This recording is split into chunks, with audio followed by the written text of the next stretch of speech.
আকাশে গুমোট মেঘ, সঙ্গে দফায় দফায় বৃষ্টি।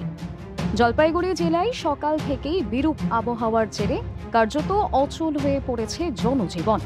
ঠিক এই আবহেই আসন্ন পুজো কার্নিভাল ঘিরে উদ্বেগ বাড়ছিল প্রশাসন ও পুজো উদ্যোক্তাদের মধ্যে। শেষ পর্যন্ত বড় সিদ্ধান্ত নিল জেলা প্রশাসন।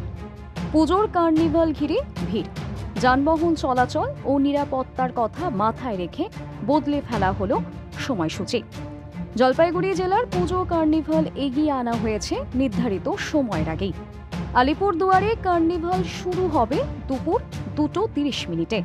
প্রথমে এই অনুষ্ঠান শুরু হওয়ার কথা ছিল বিকেল 5:30।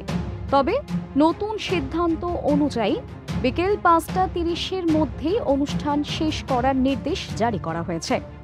জেলা প্রশাসনের পক্ষ থেকে জানানো হয়েছে, এই সিদ্ধান্ত নেওয়া হয়েছে সাধারণ মানুষের নিরাপত্তা এবং পরিবহন ও জনসমাগম সুষ্ঠুভাবে পরিচালনা করার স্বার্থে।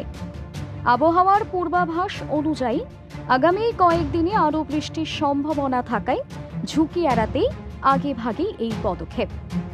এদিকে কার্নিভাল ঘিরে প্রস্তুতি ইতিমধ্যেই চূড়ান্ত পর্যায়ে।